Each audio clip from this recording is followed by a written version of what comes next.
Chevrolet has done a lot to improve the Equinox, and I'm here to tell you all about it. A reminder, subscribe to the channel and watch these on your TV. We shoot this with Pro 4K gear. They look great.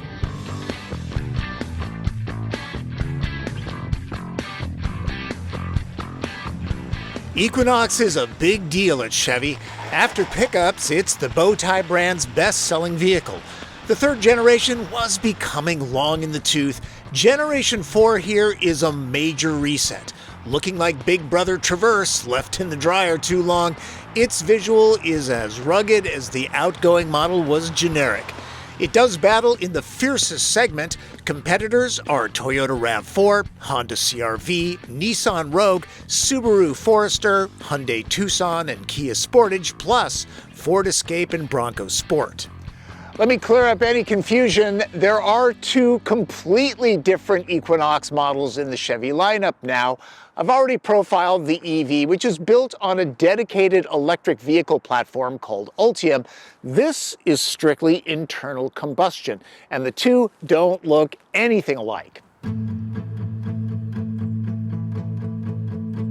2.5 inches wider now, Equinox is available in 3 trim levels. This lightly optioned active all-wheel drive stickers for $37,470. In cacti green over maple sugar, it should appeal to buyers from Arizona to Canada. Active is mostly a rugged-looking trim package and can be had as a front driver. There's more machismo in the grille. Cladding is purposeful but understated, looking at used Subaru Wilderness models. The only real functional upgrade is all-terrain general grabber tires on 17-inch wheels. The 1.5-liter turbocharged 4-cylinder is a carryover. Hooked up to all-wheel drive, it makes 175 horsepower and 203 pound-feet of torque. Front drive versions deliver 19 pound-feet less. There's no hybrid powertrain.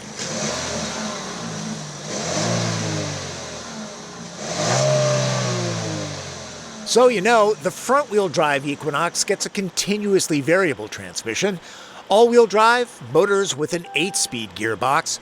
There are manual shifts here if you hit the low button on the steering wheel. Generally, all-wheel drive needs to be dialed in. Chevy's system is not automatic. However, pop it into off-road or snow mode and the setup is smart enough to engage the back wheels. Towing? All-wheel drive is rated as high as 1,500 pounds. Front-wheel drive is 800. I did a couple hard acceleration runs in front-wheel drive mode to check if there was any torque steer off the line. You know, it's that tugging of the steering wheel. Not much. Probably because Equinox isn't overly powerful. It saunters up to 60 miles an hour in just under 9 seconds. So if you're looking for a powerful Equinox, maybe go with the all-wheel drive EV model. Thing is, in city driving, this never feels underpowered. It's perfectly fine, and the engine is very smooth. The 1.5-liter has the kind of refinement that was once exclusive to Toyota and Honda, and the last time I drove a gas-only RAV4, it felt kind of coarse. Visibility out of the Equinox is quite good. That's not a given these days. This is moderately quiet. It reminds me of the Honda CR-V. And one thing that's impressive, not an awful lot of road noise off the grabber all-terrain tires. Kind of curious what the all-season treads are like with the RS. I'm not off-roading the Active because other than the extra traction the tires add, it has no trail advantage over other trims. Equinox, any Equinox, should handle dirt roads that people take to access hiking and mountain biking trails without breaking a sweat. As far as ride quality and driving dynamics go, Equinox is pretty much set for comfort, not sport. You hit a big bump, and it does bounce a little bit, but it's not out of control. It's never overly floaty. Also, Active has taller sidewalls on the tires, so it absorbs sharp bumps very nicely. But again, this is set up the way it should be. for everyday drivers. The steering effort is nicely weighted. On rare cases, the suspension can make itself heard when unloading over big bumps. The active suite of standard electronic ADAS tech includes adaptive cruise, automatic emergency braking with pedestrian and bicyclist detection, rear automatic braking, and blind zone steering assist. The lane departure allows a lot of drift before warning drivers to pay attention. I haven't driven the front-wheel drive Equinox, so I can't speak to the CVT, but the 8-speed in the all-wheel drive version is exceptionally well calibrated. Unless you're paying attention, you don't really notice the shifts. Now, there has been a few times when it has upshifted aggressively, probably for better fuel economy, but for the most part, this is really well done. Nice job, GM. Like most modern ICE vehicles these days, there's fuel-saving automatic engine stop-start. Shutdown is smooth. It can be turned off. There's a physical button, but most people will probably leave it alone because it's very smooth, even on startup. Which brings me to fuel economy. The EPA average of the all-wheel drive Equinox is 26 miles per gallon using standard grade fuel. That's actually down by 1 mpg. I'm guessing it's because of aerodynamics. This generation Equinox is definitely blockier. This Chevy is a little less efficient than the ICE versions of RAV4 and CR-V, about even with Tucson and Sportage.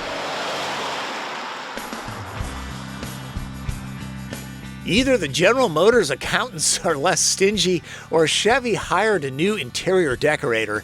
Equinox gets one of the better-looking cabins in class now. Many surfaces are soft touch, graphics, textures, and colors harmonize. Heated microfiber seats are supportive and breathable. There's no need for the extra cost venting. The driver's chair gets power, passengers move things manually, that can be upgraded. The only real option on this car is the safety and technology package. That adds surround view camera and a digital mirror that's helpful if loading cargo to the ceiling. The unbranded sound system is just okay. Consider upgrading unless all you listen to are baseball games on AM radio or NPR. I had to really fuss with the EQ to make it sound okay. Plenty of small storage nooks scattered around the cockpit, a glasses garage, AirPods fit in this slot, no shortage of compartments and power ports. I will gripe that the shiny black plastic will collect fingerprints and scratches. I find the user interface extremely intuitive. It can be split or not. Dragging icons around helps to customize the high-resolution screen to anyone's liking. Graphics are easy to read, response is snappy. For some, the screen might need to be used too much. This is where GM is putting headlight controls these days. I have no issue with the location. Typically, they're always in automatic. Other than that, there are the right amount of hard buttons. It seems like this big drive mode dial is a waste of space for just 3 settings. The charge slot is easy to use. Surprisingly, phones don't slide around much. The General has kicked Android Auto and Apple CarPlay out of its EVs, but the gas-fired Equinox still gets it. Equinox would be a good family vehicle. I can see the back seat getting pressed into duty quite often. If you like that feature where the seat slides fore and aft to max out leg or cargo room, that's not happening here, but at 5'9", there's a lot of room for me. Look at that headroom, very generous. Knee, leg, and foot room, also generous. Cushions are high enough so that thighs are well supported. Door openings are on the average side. Getting car seats in and out shouldn't be any problem at all. There are a number of small cubbies, always useful, and pockets on both seat backs. It really helps with storage. Phones can be charged, no separate climate zone, at least there are adjustable vents. The cushions themselves are a bit on the flat side. Heated seats are an option that aren't on this vehicle. The floor, that's board flat, great for footroom. 3 people my size on trips across town would actually be fairly comfortable. On longer excursions, especially if you're going to be using the armrest and the cup holders, then yeah, keep it to 2. The tougher look is the best thing to happen to Equinox since it hit the road in 2004. It's not overdone or a sport you'd caricature. The two-tone colorway draws eyeballs, and I'm a fan since it reminds me of the Forest Service pickup truck that I learned to drive in. The swage line up and into the C-pillar adds design strength. The smoked chrome on Active's face is a tasteful touch. Overall, I kind of wish the EV looked more like this.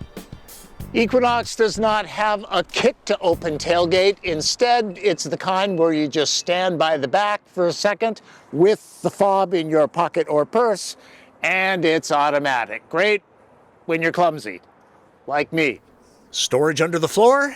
Yes, it's not dual level and the panel takes a small amount of effort to remove. But hey, there's a spare tire. That'll be a lifesaver out in the wilderness. For the OCD out there, these two bulges are clearly different sizes. There's a power port and tie-downs, naturally. No remote releases, and it's a reach in to grab these. Go around to the back doors to keep bumper schmutz off the Levi's. I should have. No 40-20-40 split, and the floor is not completely level. This measures out to 63.5 cubic feet of storage. RAV4 and CR-V offer up more hauling space, especially the Honda. Seats up, Equinox takes on 30 cubic feet of kit. That turns out to be 7 bundles of my measurement metric. The Honda scores a 9 in this test. Design alone should draw people to test drive Equinox. The newly found refinement should help close the sale. It's more than the sum of its specifications. This vehicle is a pleasant surprise. The more I drive the Equinox, the more I like it. It looks great. The interior is very nice. Same with the user interface. It's pretty quiet and comfortable. It's very refined. All right, it's not the fastest crossover out there, and it's not available as a hybrid. Plus, it's not quite as roomy as some of the competitors, but overall, this is definitely worth a look now. It competes in the toughest segment in the automotive biz. The added goodness should make the Chevy even more popular. All of the players have strengths and weaknesses. The long and short of it, Equinox appeals by playing it straight down the middle. As always, a shout out to Martin Campbell, who takes the thumbnail photos and drives while I shoot running footage. Check out his Instagram page for more shots of the Equinox and all of the other cars that we've reviewed. The light was especially nice out in Carnation, Washington, where we drove this. We're lucky to live in such a nice area. Real quick before I go, General Motors is on record saying it will be bringing plug-in hybrids back, leading some to believe that the late, great Chevy Volt will be making its triumphant return. But I don't think so. The armchair product planner in me believes that people want SUVs and crossovers just like Equinox. So the PHEV system will be going into this. People really don't want sedan-like hatchbacks anymore. And I own a Chevy Volt, okay? But really, I think Equinox is going to get it. Just spitballing here, not sure, but that's my prediction. Thanks for watching. Remember, subscribe to the channel, click notifications, follow me on social media, and if you have a question, leave it in the comments. I'll try to get to you. Thanks for watching. That's Driven. I'm Tom Volk.